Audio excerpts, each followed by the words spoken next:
everyone, this is Keith from the Solo Gamers Club, welcoming you to my channel. Tonight we're going to be continuing with our playthrough of The Lamps Are Going Out, World War I. It's currently the summer of 1915. Central Powers are under pressure on basically every front. I've managed to stabilize the Western Front to some extent, but I've failed yet to reclaim my production areas in Prussia and the Rhine. Now the French have 5 full-strength armies plus tactical air support in the Rhine, and the Russians now are down to just 2 armies there. I have a good chance on maybe retaking that. We'll have to see how it goes. We're going to begin with the Germany's turn by drawing an event. The event is revealed to be card number 101, that's Flamethrowers. 1915 turn. Card. Keep this card for use in the attack phase. May be deployed in trench attacks. See Event 101 description for details. Draw one more event card.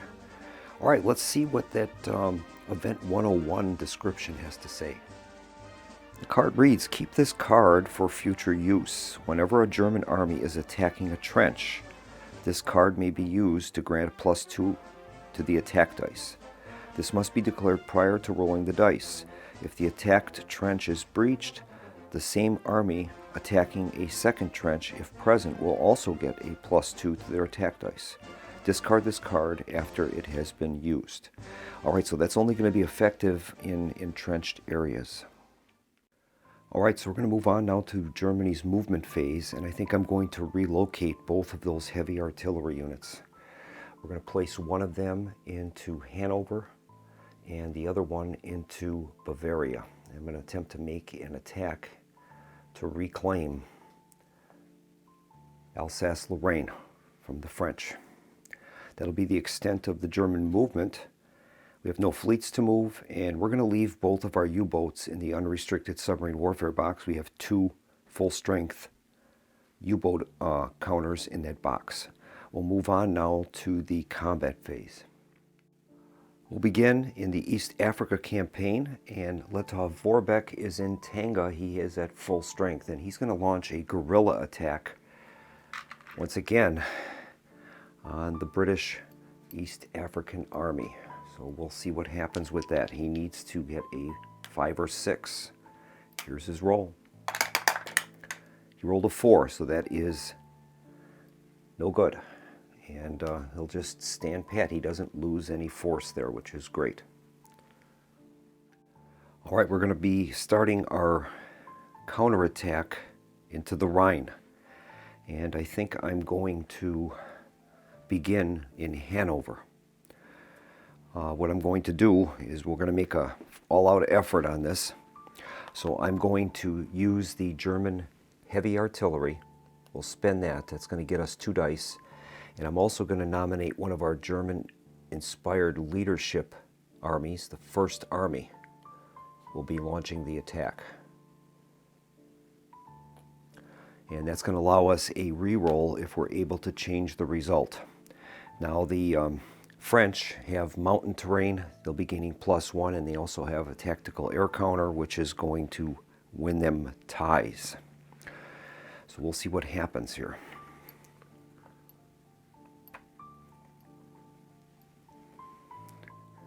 And I got to find a way to get that into the frame. All right, Germany will be rolling 2 dice with their heavy artillery.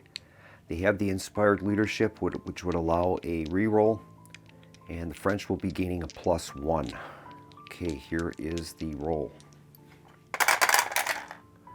And that time Germany has a 5, and the French have a 6 because of their mountain terrain. And we have to decide if we want to use that inspired leadership token.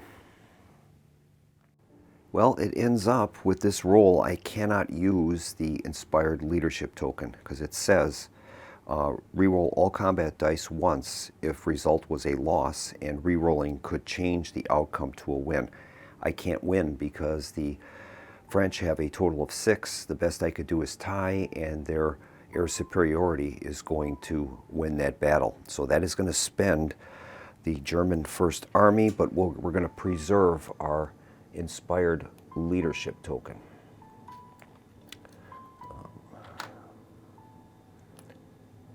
All right, we have some more armies here, and I'm going to nominate the German 7th with inspired leadership, and we'll make the roll. The French are going to be gaining a +1 for the mountains. And that time we won. We won 6-3. That's going to spend the French 4th, and we're going to gain a big push token, which is great. That's going to spend our 7th Army. He'll preserve his leadership token. We have 1 army left, and I might as well make the attack. We're going to get the big push token, which is going to give us a +1 to the roll. So we'll try it. Each side is going to have +1 to the result. And the French won 6-3. So we're losing our big push. The 17th German Army is spent, and the French are intact. I'm going to continue the attack now from Bavaria. And we're going to nominate the German 12th as the attacking force, and we're going to use the heavy artillery. So it'll allow us 2 dice. The French will have +1. Okay, here is the roll. And we won 5-4. That's fantastic. That'll spend the German 12th and the French 9th and give us the big push token, which is great. All right, I think we're going to continue the attack. I'm going to use the German 6th against the French 10th. Each side now is going to have +1 to the die. They still have that tactical error though, so we're going to win. Okay, here is the roll. And we've lost that 2-2 because they're going to use their air superiority. I'll tell you. So that'll spend the German 6th Army, and we've lost our big push counter. And by production, we're still outspending the French, so it would be to our advantage to attack, and I think we will. I'm going to spend the German 3rd, and the French are going to be at +1 for mountains, and we'll be attacking the French 10th. Here is the roll. French have won 7-4, and that spends the 3rd Army, and that's going to complete the attack on the Western Front. All right, we did not do what we needed to do, and there's probably going to be repercussions for this, but we're going to move on now to the Eastern Front and see if we can recapture Prussia. All right, Germany's going to make an attempt to retake Prussia. I'm going to start out the attack by nominating this army with the inspired leadership token. That is the 8th Army. They'll be attacking the Russian 12th. And we have the ability to re-roll if we can change the results. So here is the roll. And the Allies have won 5-2. So a re-roll would be possible to change the result with a 5 or 6. So I'm going to spend that leadership token. And we'll have to see whether or not we can keep that or not. I believe it has to be surrendered because in order for us to keep that, we would need to win the combat by a +3 differential, and I don't think that's possible with them scoring the 5. So we are going to re-roll the black die and see if we can tie or beat them. We did.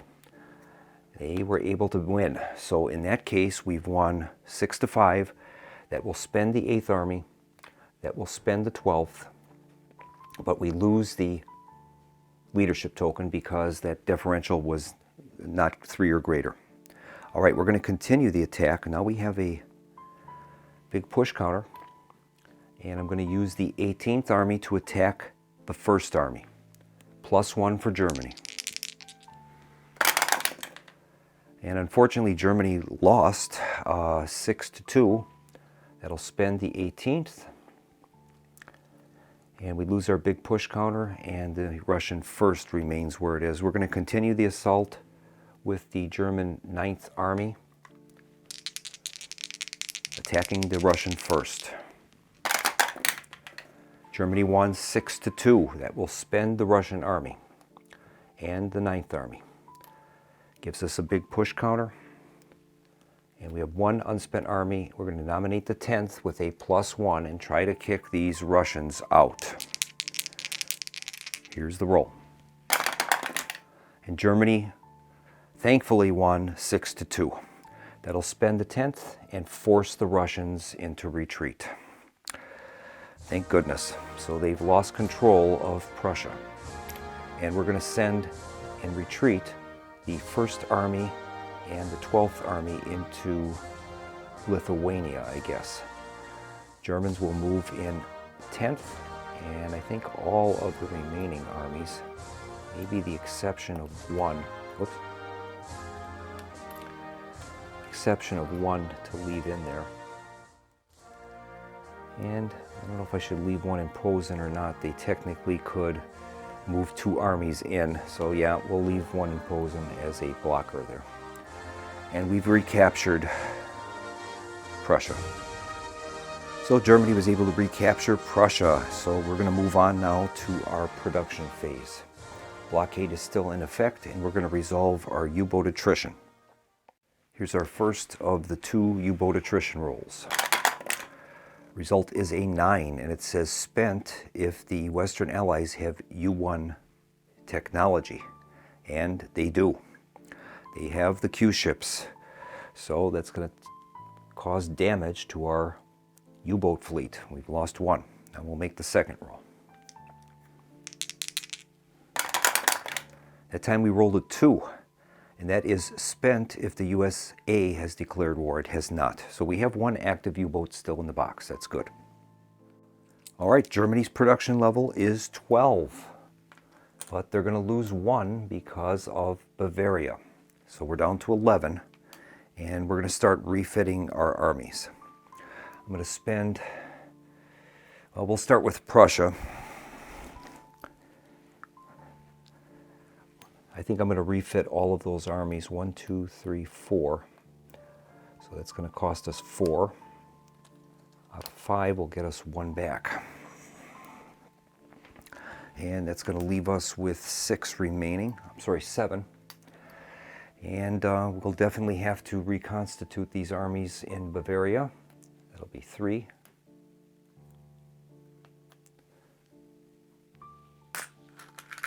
Leaves us with 4. And let's see what we've got here. I guess we'll reconstitute that one and that one. That'll be 2 more. And then I guess the 12th, or the 17th rather, and this 18th in Posen. That'll be all of our production for the turn. We move on to the technology phase, and the Germans have drawn the A3 card, Stoßtruppen. That's the stormtroopers. We can't keep that though because we don't have A2 technology yet. It says if opponent has A3, advance 1 level in the A tech. Well, they don't have that either, so that card will be returned to the deck. All that remains is our regroup phase, and we'll be able to reconstitute our heavy artillery to the ready side. That's going to complete Germany's turn. So we'll move from Germany to the Western Allies, and we'll begin by drawing their event card. And if things couldn't get any worse, the Allies draw card number 40. Italy joins the Triple Entente, 1915 card. If Italy is neutral, Italy declares war and joins the Triple Entente. See Rulebook 13.0 and Force Pool Summary. Italy deploys 1 army in fresh status. All right, so that is what we've got. So checking 13.0, we go to the Force Pool Summary.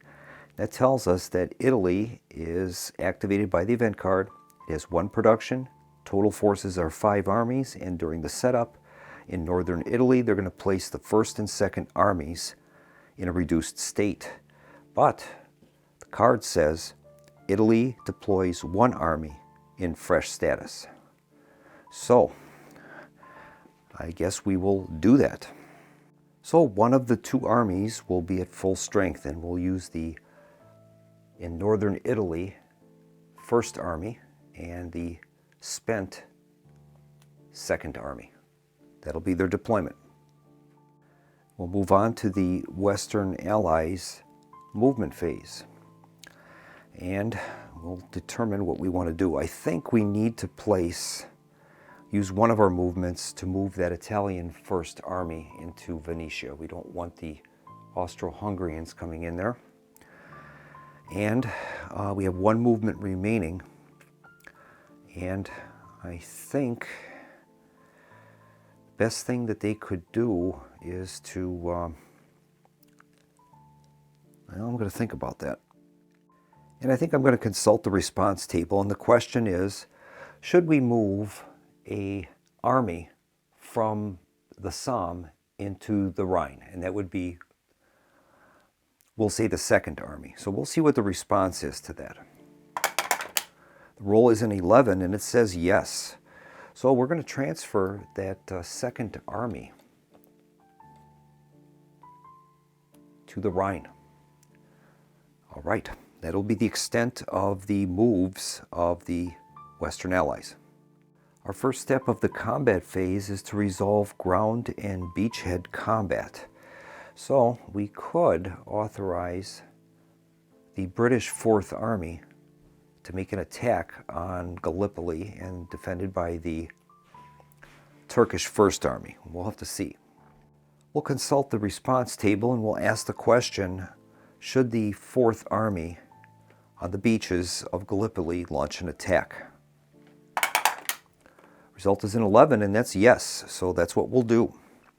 So the British 4th Army is going to attack the Turkish 1st Army. And they have no dice roll modifiers for this.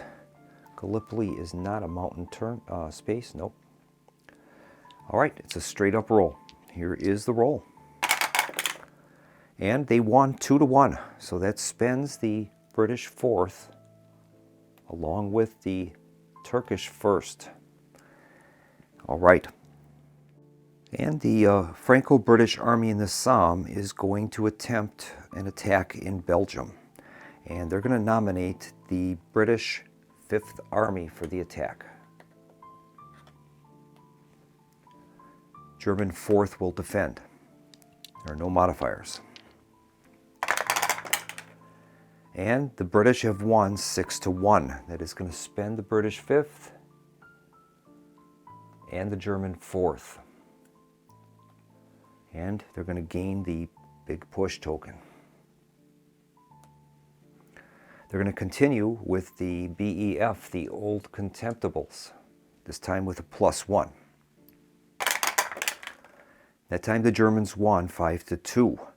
The Old Contemptibles are spent, and that Old Contemptibles token only works for defensive rolls.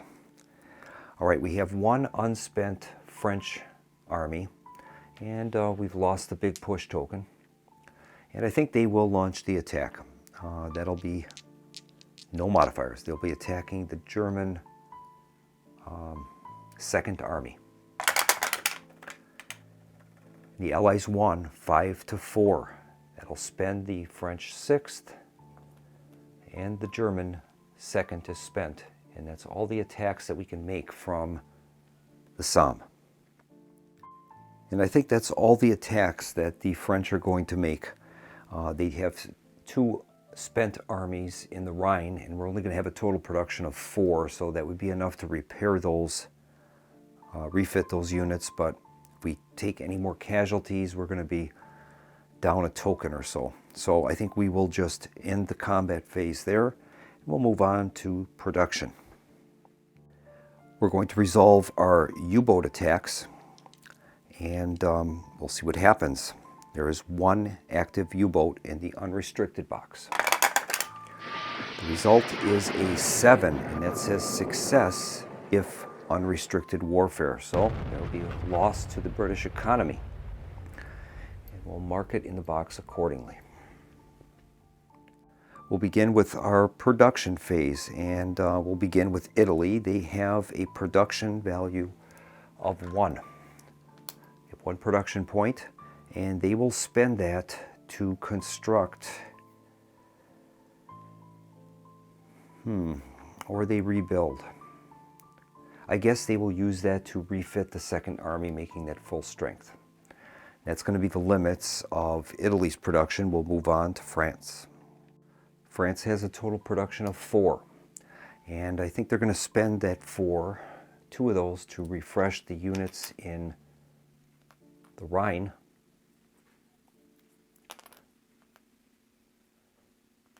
and 2 more to refresh the units in the Somme, and that'll be the extent of the French production. We'll move on to England. England has a total of 7 production, and they're going to lose 1 for the unrestricted submarine warfare damage.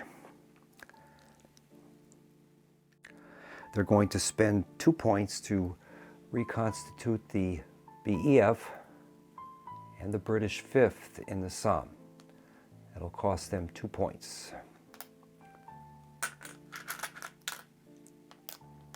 Leaves them with 4 production. All of the British units in the Near East are at full strength, so we have 4 points left. And I think what we'll do is we will construct, for 2 points, the British Second Army, and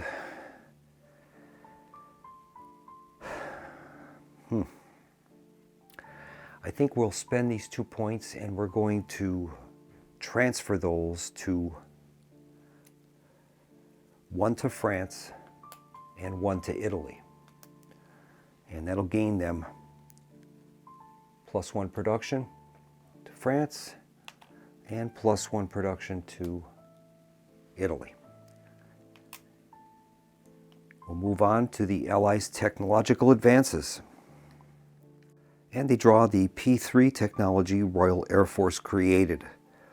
And unfortunately, the Allies only have P1 technology, so they won't be able to keep that. It does say if opponent has P3, advance 1 level in P-Tech. Well, the Germans don't even have that. They're at 0. So that card will be reshuffled into the deck, and we'll move on to the regroup phase. And during the regroup phase, we're going to determine air superiority. Well, the Allies have it because they have P1 technology, and the Germans don't have any at all. So we'll be able to deploy our tactical air superiority marker on any of the qualified locations. We could leave it in the Rhine, or we could move it to, I think we will. We'll leave it in the Rhine. That makes the most sense. That's been refreshed. All right, that is going to bring the Western Allies' turn to a close. So we'll move the turn sequence marker from Western Allies to the Eastern Allies, and we'll begin by drawing an event card for the Eastern Allies. And they draw the card, Lusitania Sunk, 1915 card. Flip the USA track marker to the Lusitania Sunk side. There were U-boats in the Hague box. US entry track is +1. There are U-boats in the unrestricted box. USA entry +2. It's going to be the +2. So we're going to flip that USA entry marker to the Lusitania Sunk side and then move that up the track 2 points. If it gets up to 8, the US is going to declare war on Germany. And we'll begin with the Eastern Allies movement phase. And the Serbs will remain where they are. The Russians are going to make 2 movements. They've got 2 spent armies in Petrograd and in Moscow. So they're going to try to reinforce. I think we'll send the Russian 6th into Lithuania and the Russian 7th into Brest-Litovsk. That'll be the extent of the movement. The only armies that they have available to them are these 3 armies in Ukraine. and they have a lot of more units to refit than they are going to have production. So we'll have to decide if we want to make an attack with those units in the Ukraine. And we'll ask the response table, and we'll ask the question, should the Russians in the Ukraine attack Galicia? Result is a 5, and that's no but. So they're saying they shouldn't, but well, that would either indicate that they will make just a nominal attack into Galicia. I guess that's reasonable. So they will make a single attack. They're going to nominate the Russian 8th Army. And the Austro-Hungarians will defend with the 3rd Army. Austria is going to gain a +1 for the mountains. Okay, here is the roll. And the Austrians won 7-5. That'll spend the Russian 8th. And the Austro-Hungarians are in good shape. Our next decision would be whether or not Serbia is going to attack. There is a spent Austro-Hungarian army in Bosnia, but once again, I think they're just going to stand pat. They have no production this turn, so they will just stand pat, and we'll move on now to the production phase. The Serbs have no production, so they will be staying where they are. We'll move on to Russia now. Russians have 4 production points, and they've got a lot of armies to refurbish. They would love to get the Caucasus army moving in cars, but there won't be enough money for that this turn. So I think what we'll do is we're going to spend 1 to reconstitute the 8th Army in the Ukraine. We'll spend 1 to bring the 5th Army in Brest-Litovsk back, and we'll spend 1 more in Lithuania to get the 1st Army back. And that will leave us with 1 production point left. And we want to think about where would Germany strike. I guess the most important would be Brest-Litovsk at this point, because it's at the mercy of 2 pincer attacks. So I guess we'll spend that and reconstitute the Russian 7th, and that will be the extent of Russian production. There's no regroup phase, and we'll consult our turn sequence. Turn sequence will move from the Eastern Allies to the Central Allies, and we'll begin with an event card draw. Central Allies draw the card Bulgaria joins Central Powers in 1915 card. Bulgaria declares war and joins the Central Powers. See Rulebook 13 for the force pool summary. All right. And the force pool says that the Bulgarians will become active by event. Total force is 2 armies, and it's set up. The Bulgarian 1st and 2nd Army are placed in Bulgaria, full strength. So we'll place the Bulgarian armies full strength, and they're ready for action, and that could be a turning point in the Serbian campaign. Now they're going to be attacked from possibly 3 sides. And now it's the Central Allies movement phase. And once again, we're able to move 1 or 2 Austrian or Bulgarian or Turkish units.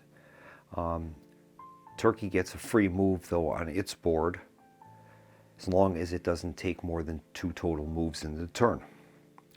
So we'll see what we're going to do here. Now, we've got the Italian front to worry about now, so this is getting to be extremely complex. I think the best that we could do would be to try to take Serbia out between Bulgaria and the Austrian units, and the sequence is going to be important. Do we attack with Bulgaria first and then try to finish them off with the Austrians? I'm not sure. Currently the Austrians have 2 spent units. Their production for the turn will be 3, but the problem is they've got that shackled to a corpse token out there in Vienna, and Germany has not allocated any production points to canceling that for the turn, so we're going to be at a -1. I think what we'll do is, for right now, I'm going to transfer the Austrian Second Army into Hungary. We still have 3 units in Galicia to defend that, plus the mountains. There's going to be 5 Russian armies in there, though. But the Germans are probably going to try to take some of those out. I would imagine there might be a German strike into Brest-Litovsk. So I think we'll focus on trying to take the Serbs out. Now, as we have only taken 1 move, we are able to make up to 2 moves for the Turks. And that's a good question. Well, I think what we're going to have to rebuild that Turkish First Army in Gallipoli, because the British, I don't think they rebuilt that. They did not. That's interesting. So we won't have to worry about a strike from their next turn. So, that's interesting. Now, they won't be able to rebuild that and attack before we would have a chance to rebuild it. So I think what we're going to do is I'm going to take that movement and move the Turkish Second Army into Jerusalem. And then during the production phase, we'll probably end up building that army. That might be good. Okay, now we're going to move on to our combat phase. And I think I'm going to begin with the Bulgarians. They are not under the shackled to a corpse requirements with the -1. So we're going to have the 1st Bulgarian army attack the 1st Serbian army in the mountains. So the Serbs will be getting a +1. Here's the roll. And the Bulgarians came through. They won 6-2. That is going to spend the Bulgarian army and spend the Serbian 1st. And it's going to give the Bulgarians a big push counter. They're going to renew the attack and try to drive the Serbs out. So we're going to have the 2nd Bulgarian army attack the 2nd Serbian army, +1 for each side now. And we'll see if we can get rid of them. Okay, here is the roll. And they did it. 6-3. And that's going to spend the Bulgarian army. But it's going to drive the Serbs into retreat. Now, Albania has some special rules to it, and you can only retreat into Albania if there is no other retreat path. So in this case, the Serbs are going to move and retreat into Greece, neutral Greece. And I'm going to double verify that that is a valid retreat path for them. In the meantime, Bulgarian Second Army is going to advance into Serbia. And that's all we're going to be able to do there. I'm going to have to keep the Bulgarian First Army in Bulgaria. And we've taken Serbia, which is outstanding. I'm going to check that rule on the retreat situation between Serbia, Greece, and Albania. Yeah, Albania has special rules to it. We're not allowed to move into Albania. It has to be treated as though it is an enemy occupied area, or I should say an enemy controlled area unoccupied. So the Serbs have to retreat into Greece. Only if there was no other retreat path would they be able to go into Albania. Now, Serbia is a conquered country, and it says here all units of that nation anywhere on the map are permanently removed from the game except 1. If units are removed from an enemy-controlled area, resulting in no opposing units being present, ownership of that area reverts to the original owner. The conquered nation no longer generates production points and does not participate in the war for the rest of the game, even if later liberated and once again controlled by its alliance. However, its liberation will prevent the enemy alliance from scoring victory points. All armies of the conquered nation are removed from the game except for a maximum of 1 army that finds itself in a friendly controlled area when its nation is conquered, even after a retreat. If there are multiple armies that qualify, the owning player may choose the ineligible one. Okay, so that means that one of the Serbian armies that retreated is going to be permanently eliminated. We'll eliminate the Serbian Second Army. That'll be permanently eliminated, and they have successfully retreated into Greece, which is neutral for the moment.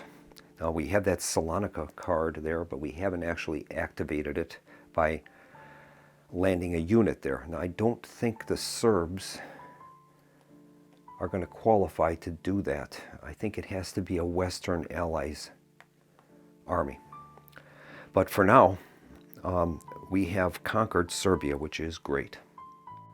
I took a closer look into the retreat that we've got of the Serbs into Greece, and a little closer inspection into using the Salonika card that was drawn that placed that Salonika open. Greece was technically neutral until that Salonika card is solidified. And it says here, Western allies may move one army into Greece. If moved on this turn, place a trench in Greece at no cost. Once a Western Allies army enters Greece, Greece is considered a Triple Entente ally for production point transfers and retreat purposes only. So, Greece has never really been, the Salonika situation has never been finalized because we never moved a Western Allies army in there. So, in this case, the retreat has to go into neutral Albania. There is no choice in the matter because Greece is technically still neutral until the Salonika situation is rectified by having a Western Allies army there. Now that card somewhat contradicts what's listed in the rule book on page 24 about the Salonika event. It says Greece is considered a Triple Entente ally for production point transfers to Serbia and for retreat purposes, but it doesn't give the provisions on there that the Salonika card does, where it says once a Western Allies army enters Greece. So I think the card is going to supersede the rule book in this case. So Greece is still technically neutral. They've got the political agreement to have Salonika open, but until a Western Allies army goes in there, Greece is still considered neutral. So the Serbs will have to retreat to neutral Albania. And that follows the historical pattern. What actually happened is the Greek army did retreat into Albania, and eventually they went to the island of Corfu, and they stayed there pretty much for the rest of the war. So that would be historically consistent. Now, another consideration we have is that the Bulgarian army has advanced into Serbia. We can also advance in other armies, whether they've moved or not, in the area that are adjacent to that battle site. So we can move these Austro-Hungarian units in there, and I think to prevent a counterattack, we probably will do that. I'm going to move in the Bosnian 7th Army into Serbia, along with the full-strength 6th Army into there, and that should be enough to protect it from counterattack from anything that might happen in Greece. So that worked out to our advantage very well. And I think in the case of the rest of the theater, we're going to just stand pat. The Austrians are under that shackled to a corpse attack modifier of -1, and the Turks are really not in a position. They're going to need to replenish their army. So I think we're going to move right on to the production phase. And we begin with Turkey. Turkey has a production of 1, so we'll give them 1 production. Now they have several armies here that are in need of refit, and I think the most important is probably the 1st Army in Gallipoli. If England ends up refitting that 4th Army on the beaches, they're going to need that. So the choice would either be there or the 2nd Army in Jerusalem, which is adjacent to the MEF. So those are our 2 choices. England would not be able to use any beachhead attack against Turkey the coming turn. It would have to be after they refit. So I think what we'll do is we'll spend the production point refitting the 2nd Turkish army in Jerusalem. That will handle Turkish production. There is no Bulgarian production. They have nothing at this point. So we'll move on to Austro-Hungary. All right, the Austrians will have 3 production points available to them. And I think what we'll do there is we're going to spend 1 to refit the Austrian 4th in Galicia. We'll spend 1 to refit the Austrian 2nd Army the Austrian 7th Army in Serbia. It leaves us with 1 production point. And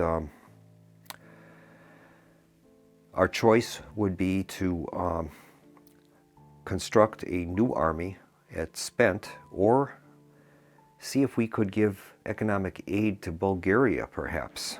And I'm going to check that real quick. I don't know if only Germany can give economic aid, or if the Austro-Hungarians can do the same. Let me check.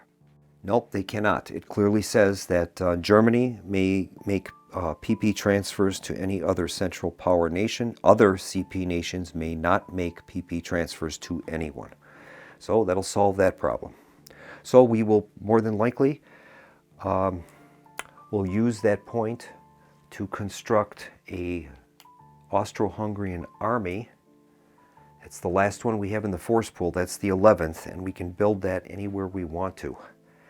And I think we will place that in, well, it's either going to be on the Italian front or on the Russian front. And I'm going to think about that for a second. Well, if the Italians move that 2nd Army into Venetia, they would have enough strength, theoretically, to kick the Austrian 10th out. So I'm going to place that 11th Army into Austria. We'll do it that way. All right, that is going to complete our production phase. We would go on to the regroup phase. Well, they've got a ready heavy artillery here already. So that is going to complete the Central Allies' turn for the summer of 1915.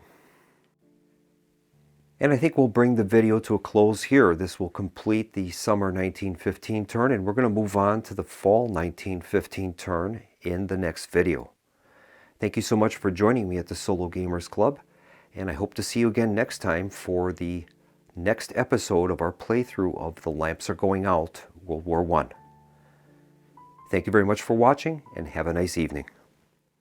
Pack up your troubles in your old kit bag and smile, smile, smile, while you've a Lucifer to light your